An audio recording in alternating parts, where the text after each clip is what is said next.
Hello everyone, welcome to the channel. आज की इस वीडियो में हम जम्मू यूनिवर्सिटी बीएड सेमेस्टर 1 का कोर्स नंबर 105 इंक्लूसिव एजुकेशन को डिस्कस करेंगे। आज हम इस वीडियो में यूनिट नंबर 2 पढ़ेंगे। यूनिट नंबर 1 ऑलरेडी अपलोडेड है। अगर अभी तक आपने वीडियो नहीं देखी है तो आप जाके देख सकते हैं और डू सब्सक्राइब द चैनल ताकि आपको टाइम टू टाइम सारा कंटेंट मिलता रहे और मुझे मोटिवेशन। तो चलिए शुरू करते हैं अपने पहले टॉपिक से कि स्पेशल एजुकेशन क्या है। तो स्पेशल एजुकेशन होती है कुछ खास एजुकेशन जो बाकी जैसे बच्चों को मिलती है वैसी ना हो।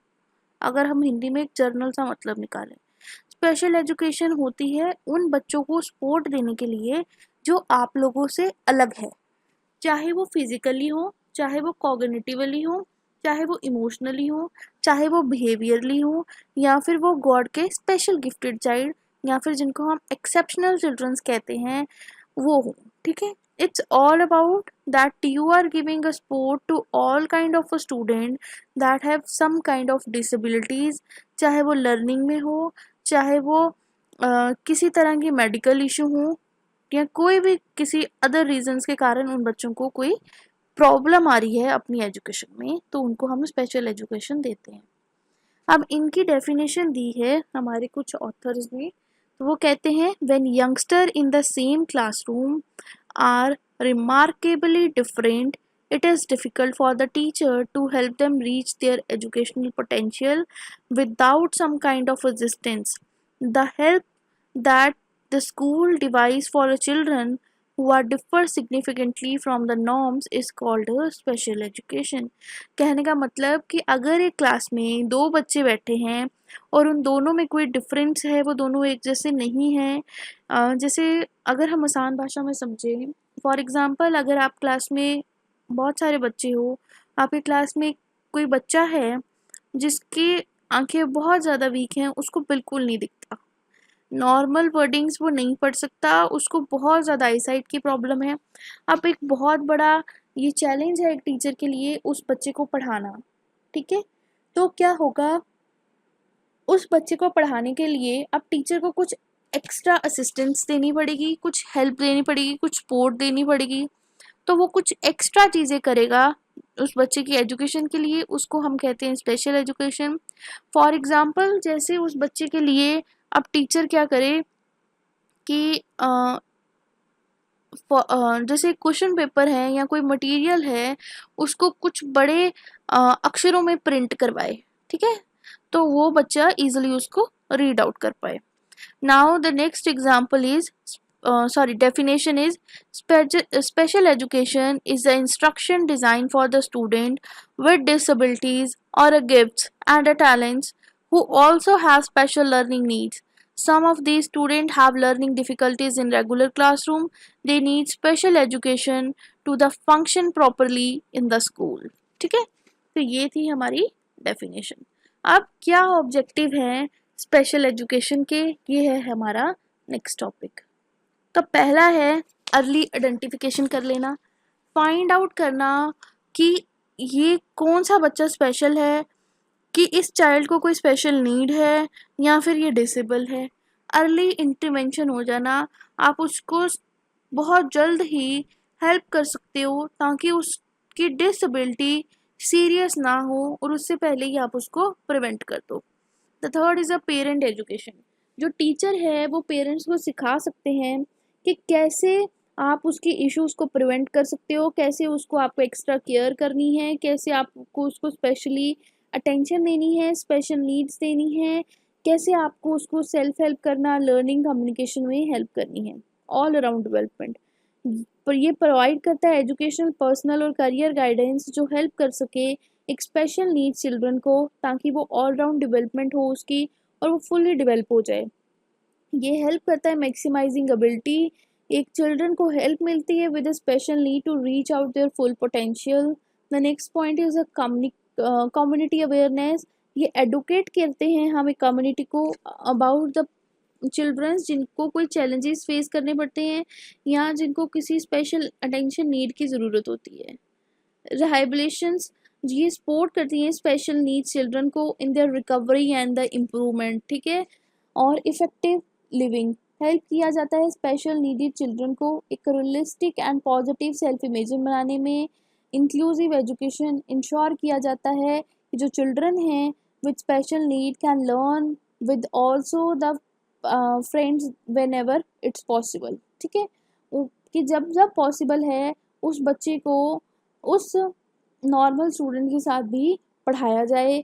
The next thing is adapted teaching method using the teaching strategies and the tools it's work best for the each child's need. Supportive service, ठीक है, उसको एडिशनल रिसोर्स देना, जैसे कि किसी को स्पीच थेरेपी, किसी को ऑक्यूपेशनल थेरेपी या किसी को counselling. Regular assessment, continuously monitor करना, इवेलुएट करना चाइल्ड की प्रोग्रेस को, ताकि उसको मतलब जो उसको सपोर्ट या नीड की ज़रूरत है वो उसको मिल सके। और कोलैबोरेशन करना प्रोफेशनल लोगों के साथ भी, जैसे कि डॉक्टर्स के साथ, थेरेपिस्ट के साथ, प्रोफेशनल्स के साथ, ताकि आप उस बच्चे को प्रॉपर केयर और एजुकेशन प्रोवाइड करा सको। नाउ कि इस स्पेशल एजुकेशन की नीड क्या है, जैसे ऑब्जेक्टिव में हमने पॉइंट्स पढ़े, आप उनको भी ट्विस्टेड फॉर्म में लिख के, नीड्स में लिख के आ सकते हो कि इसकी नीड है किसी इंडिविजुअल को अटेंशन देना, एक पर्सनलाइज सपोर्ट देना उस चिल्ड्रन को जो यूनिक है, जिसकी नीड्स यूनिक है। स्किल डेवलपमेंट होना, हेल्प करना एक चिल्ड्रन को इम्पॉर्टेंट लाइफ स्किल्स और एकेडमिक स्किल्स में इम्प्रूव करने में या सिखाने में। इक्वल अपॉर्चुनिटी इंश्योर करना कि सारे चिल्ड्रन को regardless of their ability proper access to education मिले। अर्ली सपोर्ट, उनको अर्ली सपोर्ट प्रोवाइड करना, ठीक है, उनकी लर्निंग डिफ़िकल्टीज़ को अर्ली ही प्रिवेंट कर लेना ताकि उनको आगे जाके ज़्यादा मुश्किल ना आए। उनके अंदर self esteem, self confidence build up करना, ठीक है। Teacher children how to teaches the children how to interact and communicate effectively with others। उनके सोशल स्किल्स इंप्रूव करना। बिहेवियर मैनेजमेंट, हेल्प करना उनको सिखाने में कि कैसे उनको अपने बिहेवियर और इमोशंस को कंट्रोल करना है, ठीक है। उनको इनकरेज करना कि वो इंडिपेंडेंटली वो काम कर सकें जितना उनसे पॉसिबल होता है। फ्यूचरली चीज़ों को प्रिपेयर करना एक बच्चे को कि वो स्कूल के बाद भी जब बाहर जाए कम्युनिटी के साथ भी चीज़ों के साथ डील अप कर सके। पेरेंटल सपोर्ट, पेरेंट को गाइडेंस देना, सपोर्ट देना कि कैसे वो अपने बच्चे की हेल्प कर सकते हैं। इंश्योर करना कि उस चाइल्ड को सारी की सारी एजुकेशन मिल रही है प्रॉपरली और वो सर्विसेज मिल रही हैं जिसके लिए वो लीगली एंटाइटल्ड है। Customise learning, different teaching method को अडॉप्ट करना जो उस बच्चे के हिसाब से हों। कम्युनिटी इंटीग्रेशन, प्रमोट करना इंक्लूजन और acceptance of children with special needs, कि उन्हें कम्युनिटी में भी वैसा अच्छा ट्रीटमेंट मिले, ठीक है। हेल्थ एंड सेफ्टी, एड्रेस करना उनकी स्पेसिफिक हेल्थ नीड्स को, उनकी सेफ्टी को। ऑनगोइंग प्रोग्रेस, रेगुलरली असेस करना और एडजस्ट करना एजुकेशन प्लान को ताकि उनमें इम्प्रूवमेंट और सक्सेस आपको दिखे। Now the next topic is कि इसकी हिस्ट्री कहाँ से आई स्पेशल एजुकेशन की। तो अगर हम अर्ली हिस्ट्री की बात करें तो जो पुराना ज़माना होता था, हमारा एशियंट टाइम होता था, जहाँ पे इंडिविजुअल जो डिसेबिलिटी के साथ होते थे उनको हम एज अ मार्जिनलाइज ट्रीट करते थे, ठीक है, या फिर हम उनको अच्छी तरीके से ट्रीट नहीं करते थे। There are few if any formal system for the education और अ सपोर्ट, या फिर वो लोग बहुत कम होते थे, या फिर अगर होते भी थे तो उनको एक अच्छी ट्रीटमेंट नहीं मिलती थी। The next is the middle age. तो जब धीरे धीरे टाइम आगे बढ़ा तो ये जो एटीट्यूड था हमारा उन चीज़ों की तरफ, उनमें थोड़ा बदलाव आया। कुछ लोगों को रिलीजियस इंस्टीट्यूशन ने केयर प्रोवाइड की और एजुकेशन दी, बट बहुत सारे लोग जो डिसेबल थे वो कहीं ना कहीं आइसोलेट ही रह जाते थे। जब हम आगे बढ़े 17th और 19th सेंचुरी की तरफ, 17th और 18th सेंचुरी में क्या हुआ कि जो थिंकर्स थे उन्होंने इन चीज़ों के बारे में सोचना शुरू किया, ह्यूमंस के राइट्स के बारे में सोचना किया। जब इस चीज़ के बारे में बातें होनी शुरू हुई तो इस एजुकेशन फॉर ऑल की तरफ अटेंशन गई, जहाँ पे डिसेबल्स को भी एजुकेशन मिलनी चाहिए, ये बातें भी इंक्लूड होने लगी। तो जो फर्स्ट स्कूल था डेफ एंड ब्लाइंड के लिए, फिर वो कहीं जाकर बना हमारा 18th एंड 19th सेंचुरी के पास, जहाँ ये अमेरिका में बना था, जहाँ पे डेफ एंड ब्लाइंड को मतलब एजुकेशन दी जाती थी। आफ्टर दैट क्या हुआ, 19th सेंचुरी के अंदर स्पेशलाइज इंस्टीट्यूशन खोले गए उन लोगों के लिए, उन बच्चों के लिए जो डिसेबल हैं, बाकियों से अलग हैं, और उनको उन स्कूल्स में एजुकेशन देना स्टार्ट किया गया। घूमते घूमते जब हम 20th सेंचुरी में पहुँचे, 20th सेंचुरी में देखा गया कि ये जो मूवमेंट थी पब्लिक एजुकेशन सबको मिलनी चाहिए, वो कहीं ना कहीं प्रमोट हुई। इसने education for the children with disabilities या special classes within public schools began to appear. जो पब्लिक स्कूल से उन स्कूल्स में भी इन लोगों को एजुकेशन देना शुरू किया, मतलब कि जो स्पेशल स्कूल्स नहीं थे बाकी बच्चों के लिए थे, कहीं ना कहीं उन स्कूल में भी इन बच्चों के ऊपर ध्यान देने लगे। फिर ड्यूरिंग दिस टाइम क्या हुआ कि जो मेडिकल मॉडल था हमारा डिसेबिलिटी का, ठीक है, उसने फोकस किया डायग्नोज और ट्रीटमेंट के ऊपर और एक सेपरेट सेटिंग्स बनाई ताकि उन स्टूडेंट्स को हम ठीक करने की कोशिश कर सकें। जब आगे मिड 20th सेंचुरी या फिर जब लेट 20th सेंचुरी की बात हुई, तो जो सिविल राइट मूवमेंट थी ऑफ 1950 एंड 1960, उसने इक्वालिटी लेके आई वो अफ्रीकन अमेरिकन में, और जो इन्फ्लुएंस थे वो, ठीक है, influence the push for the disabilities and right inclusive education include. After that जब हमारे नेक्स्ट हम 1973 में पहुंचे, तब हमारा ना एक first US federal civil right protection एक लॉ आया उन पीपल्स के लिए जो डिसेबल हैं, और उन्हें इंश्योर किया कि उनको डिस्क्रिमिनेट नहीं किया जाएगा, ठीक है। फिर नेक्स्ट 1975 में जो यूएस था उसने एक लॉ पास किया कि किस नाम से, आइडिया के नाम से, जिसको हम बोलते हैं individuals with disability education act. उसने मैंडेट किया कि जो पब्लिक स्कूल्स हैं वो फ्री उन लोगों को एजुकेशन प्रोवाइड करेंगे जो डिसेबल हैं। तो फिर जब 21st सेंचुरी की बात आई, तो जो इंडिविजुअल थे विद डिसेबिलिटी एजुकेशन एक्ट था जो वो रीऑथोराइज हुआ, उसमें सेवरल टाइम, मतलब उसमें बहुत सारी चेंजेस आई, उसमें कुछ चीज़ें ऐड हुई, ठीक है। तो उसका कॉन्सेप्ट था जो वो धीरे धीरे आगे ग्रो अप हुआ।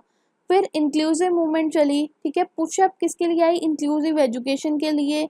तो जो स्टूडेंट थे डिसेबिलिटी के साथ उनको एजुकेशन मिली alongside the non-disabled peers as much as possible, ठीक है।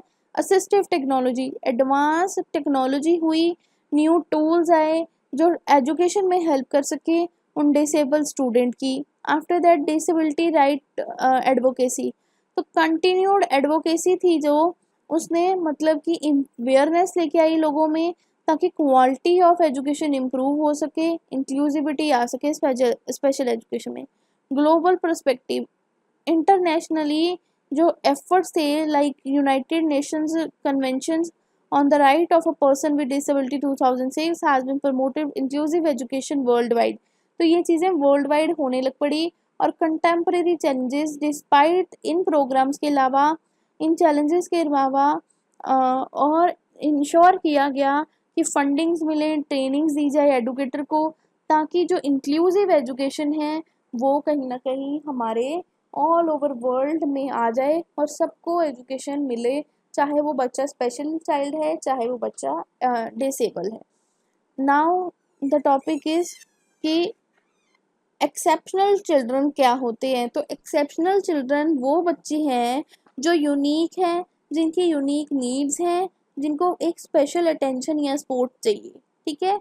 उन्हें किसी भी तरह की कोई स्पेशल फैक्टर है, उनमें कोई डिसेबिलिटी है या फिर कुछ गिफ्टेडनेस है, वो बेसिकली डिफरेंट है बाकी सब लोगों से। एक्सेप्शनल चिल्ड्रन जो होते हैं are the one who appear to the different greatly or show a certain degree of variation in their mental, physical, social, emotional and other typical things जो उसके उसी हम उम्र बच्चों के या क्लास के बच्चों में नहीं होती हैं। तो they may be characterized as a special quality or attribute or personality traits that may be of a positive, negative या mixed in a nature। तो एक्सेप्शन का मतलब बुरा ही नहीं है, एक्सेप्शन का मतलब पॉजिटिव भी हो सकता है। एक्सेप्शनल चाइल्ड पॉजिटिव वे में भी हो सकता है, नेगेटिव वे में भी हो सकता है। एक्सेप्शनल एक बच्चा इसलिए है कि उसको 5 मिनटों में सब याद हो जाता है। एक्सेप्शनल एक बच्चा इसलिए है कि उसको नर्सरी में आते हुए 12th के मैथ्स को सॉल्व कर सकता है। एक बच्चा एक्सेप्शनल इसलिए भी है क्योंकि उसको सुनाई ही नहीं देता, ठीक है। तो एक्सेप्शनल चाइल्ड किसी भी तरह का हो सकता है। एक्सेप्शनल चिल्ड्रन की डेफिनेशन है हमारी कि exceptional child is he who deviates physically, intellectually and socially so marked by the from normal growth and development that he can't be benefited from regular classroom program and needs a special treatment in the school. तो अगर एक बच्चा जो first class का है but वो twelfth का sum solve कर रहा है, तो अब उसको फर्स्ट क्लास की पढ़ाई कराने में बाकी बच्चों के साथ तो बेवकूफ़ी है ना। तो उसको एक स्पेशल नीड, उसको एक स्पेशल प्रोग्राम की ज़रूरत है जो उन बच्चों से अलग है जो रेगुलर क्लासरूम में बैठे हुए हैं।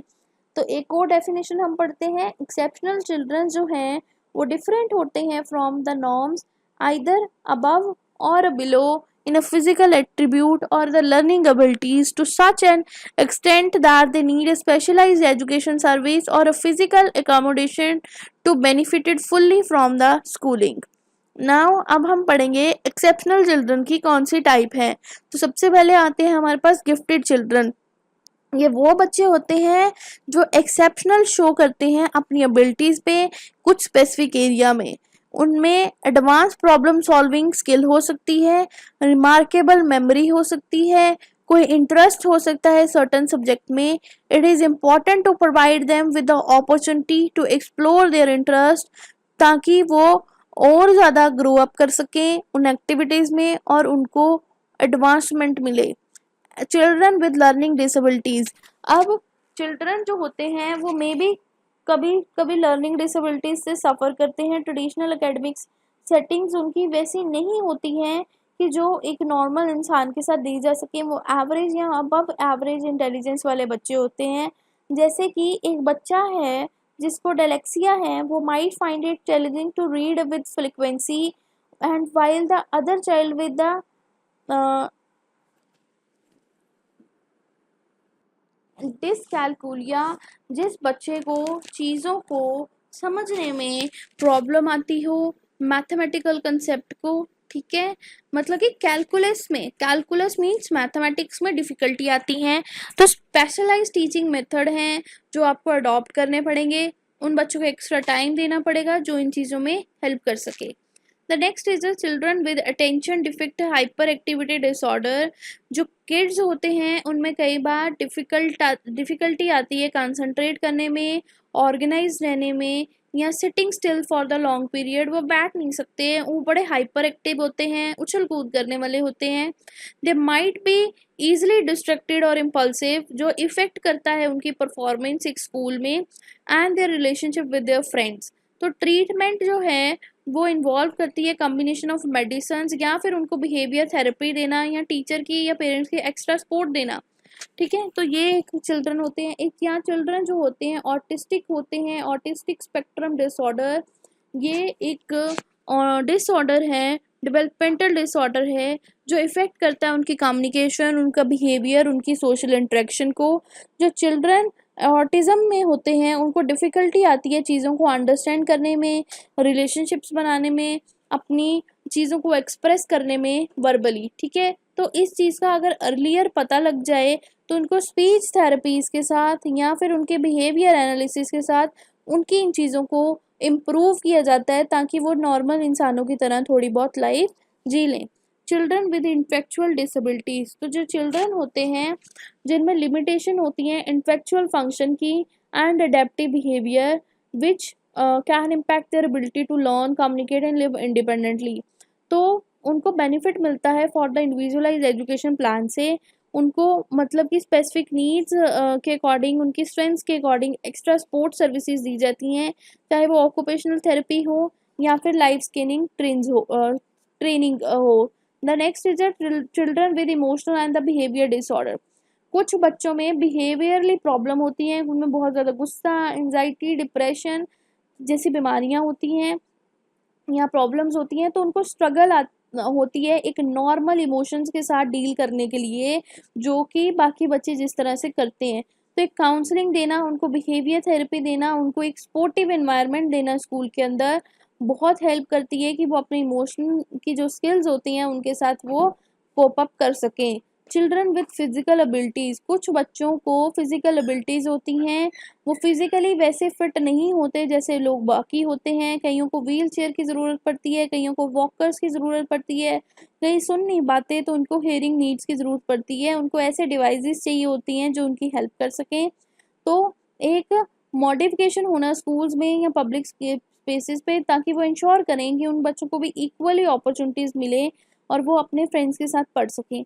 Children with sensory processing disorder, ये बच्चे वो होते हैं जो एक्सपीरियंस करते हैं sensory input differently from their friends या फिर from there normal human beings, जैसे कि साउंड और स्मेल पे, ठीक है, उनको एक अलग सी सेंसेशन आती है, ठीक है, जो बाकी बच्चों को फील नहीं होती। तो ऑक्यूपेशनल थेरेपी या सेंसरी इंटीग्रेशन टेक्निक हेल्प करती है उनको उन चीज़ों को नॉर्मलाइज करने में, जो उनकी डे टू डे एक्टिविटीज़ में हेल्प करें। Children with speech and language disorder, बहुत सारे बच्चे ऐसे होते हैं जिन्हें स्पीच की प्रोनाउंसिएशन करने में, लैंग्वेज को कम्प्रीहेंस करने में, सोशल कम्युनिकेशन करने में प्रॉब्लम आती है।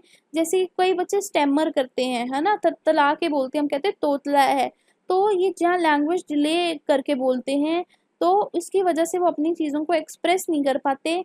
उन्हें स्पेशल स्पीच थेरेपीज़ या और अल्टरनेटिव्स की नीड होती है, जिससे वो अपनी कम्युनिकेशन स्किल्स को डेवलप कर सकें।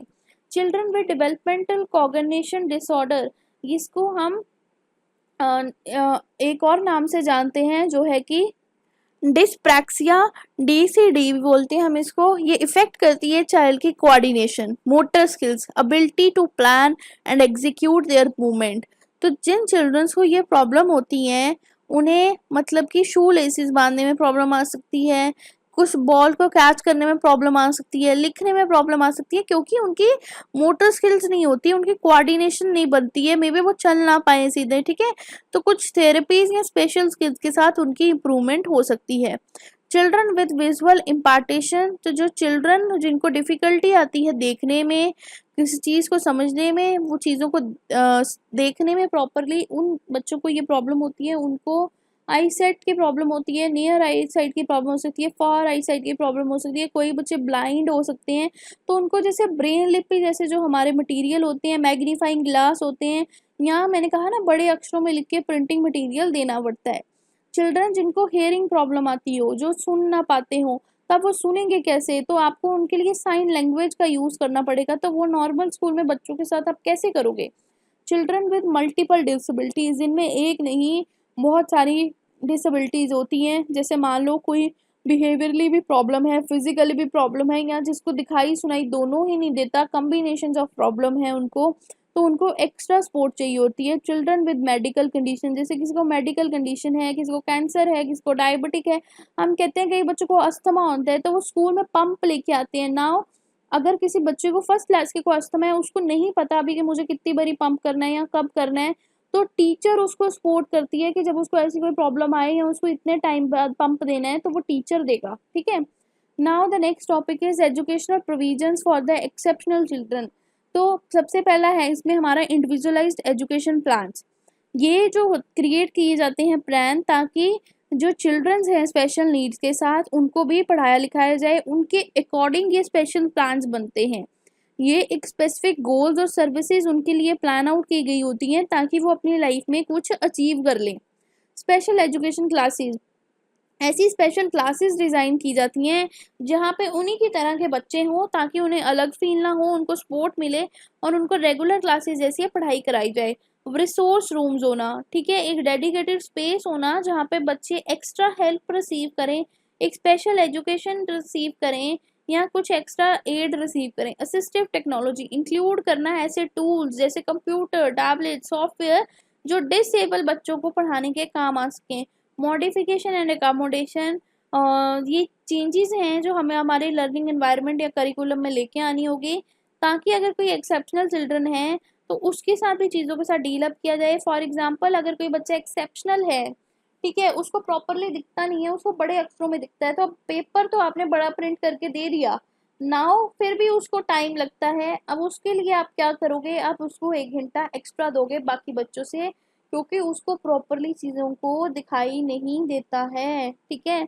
तो इस तरह की असेसमेंट देनी, चेंजेस लेके आना, स्पीच थेरेपीज करनी। कई बच्चों को बोलने में प्रॉब्लम आती है, कम्युनिकेशन करने में प्रॉब्लम आती है, उनकी स्पीच कम्युनिकेशन को इम्प्रूव करना। ऑक्यूपेशनल थेरेपीज देनी, मतलब ये वो एक थेरेपी है जो चिल्ड्रन को उसकी स्किल्स डेवलप करने में हेल्प करती है, जो एवरीडे टास्क में उसके काम आए, जैसे कि कैसे कपड़े पहनने हैं, कैसे खाना खाना है, कैसे लिखना है। फिजिकल थेरेपीज देना, जिन बच्चों को फिजिकली डिसेबिलिटी है कोई, उनकी स्ट्रेंथ, उनकी कोऑर्डिनेशन को इम्प्रूव करना। बिहेवियर इंटरवेंशन, जिनको बिहेवियर इश्यूज आ रहे हैं उनको प्रॉपरली अप्रोप्रिएट बिहेवियर सिखाना। ट्रांजिशन सर्विसेज, जैसे कि ये हेल्प करती हैं प्रिपेयर करने के लिए ओल्डर चिल्ड्रंस को with disability for their life after the high school, कि कैसे वो स्कूल्स के बाद भी अपनी एम्प्लॉयमेंट में हेल्प करेंगे। इंक्लूसिव प्रोग्राम्स चलाना, ठीक है, जो एम करें to integrate the exceptional children into the regular classes, कि वो रेगुलर क्लासेस में जितना हो सके उतना पढ़ें, या फिर उनकी फैमिली और पेरेंट्स को समझाना चीज़ें, उनके लिए वर्कशॉप अरेंज करना, ताकि वो भी समझ सकें कि इन बच्चों के साथ कैसे डील किया जाएगा। Now the placement services for the special children, ठीक है।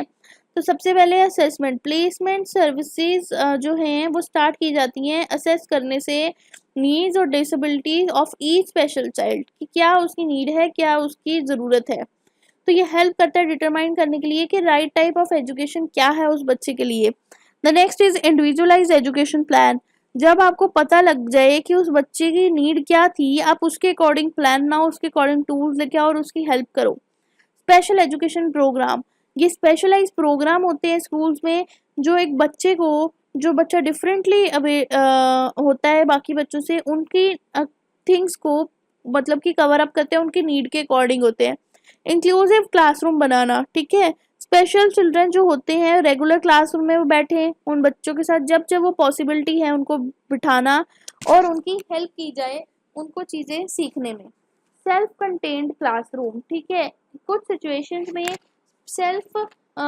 स्पेशल चिल्ड्रन जो होते हैं वो भी उन क्लासरूम में प्लेस हो, ठीक है, place in the classroom specially design for their need, जो उनकी नीड के अकॉर्डिंग हो। तो वो classroom have a smaller class size and specialise instruction teacher, ठीक है। अब जैसे फॉर एग्जांपल कि एक क्लास के बच्चों को सुनाई नहीं देता था, तो ना वो वहाँ पे एक छोटा सा क्लासरूम हो जहाँ पे 10-15 बच्चे बैठे हों जिनको प्रॉपरली चीज़ें दिखाई दें, हर डिस्टेंस से ऐसे टेबल चेयर लगे होने चाहिए। और वहाँ पे जब आप उनको, अब कैसे दिखाओगे, कैसे पढ़ाओगे, now you have to show them the science, तो एक टीचर होनी चाहिए जो साइंस की हेल्प से उन बच्चे को पढ़ाए। Now the resource room provide करो जहाँ पे उस बच्चे को एक्स्ट्रा टाइम मिले, एक्स्ट्रा सब्जेक्ट या स्किल्स में इम्प्रूवमेंट मिले। उसके बच्चों के साथ पेरेंट्स के साथ कोलैबोरेट करो, उनको समझाओ कि भाई तुमने इस बच्चे को और कैसे इम्प्रूव करना है। ट्रांजिशनल प्लान्स, ठीक है, इन्वॉल्व करो कुछ ऐसे प्लान्स जो उन बच्चों को मतलब आगे जाके हेल्प करें। कंटिन्यूसली सर्विसेज दो उनको, उनको मतलब कि ये चीज़ें भी सिखाओ कि बाहर की इन्वायरमेंट में कैसे काम करते हैं, कैसे अपॉर्चुनिटीज़ करते हैं, ताकि वो आगे जाके कल को जॉब करें, उनको तो भी हेल्प मिले। स्पेशलाइज स्कूल्स बनाओ उन स्पेशल बच्चों के लिए, ताकि वो अपने जैसे बच्चों के साथ डील अप करें और वो आगे जाके इम्प्रूवमेंट कर सकें। Community resources, placement services communities resources को भी इन्वॉल्व करती है, स्पेशल चिल्ड्रन की फैमिलीज और कम्युनिटी को कनेक्ट करती है, उनको भी समझाती है कि कैसे चीज़ों को इम्प्रूव किया जाएगा। Ongoing evaluation and adjustment, placement decisions जो हैं वो फिक्स नहीं होते, दे आर रेगुलरली इवेलुएटेड और adjusted as per the child progress और उसकी नीड। अगर एक बच्चे को दिखाई नहीं देता था, नाउ अब उसकी आई साइट का ऑपरेशन हो गया है, उसको साफ दिखाई देता है, तो अब उसी क्लास में थोड़ी बिठाते रहोगे उसको कि जहाँ पे उसको दिखाई नहीं दे रहा था तो आप उसको साइन लैंग्वेज से पढ़ा रहे थे। डेफिनेटली आप उसको नेक्स्ट क्लास में शिफ्ट करोगे ना। तो इस तरह से चीज़ों को बदला जाता है। उनको प्लेसमेंट सर्विसेज से मतलब जॉब का नहीं है, प्लेसमेंट सर्विसेज की उनके लिए ऐसे क्या सर्विसेज दी जाएं जिससे उन बच्चों की हेल्प हो, ठीक है। Placement of services also related to the job, कि ऐसी कौन सी जॉब अपॉर्चुनिटीज़ उनको दी जाएं जिनसे वो आगे जाके मतलब कि वो भी जॉब कर सके। तो इसी के साथ हमारा यूनिट नंबर 2 कंप्लीट होता है 105 का। अगर आपको वीडियो पसंद आई है, वीडियो को लाइक करो और चैनल को सब्सक्राइब करो ताकि आपको टाइम टू टाइम कंटेंट मिले। सो बाय बाय एवरीवन, मिलते हैं एक नई वीडियो के साथ।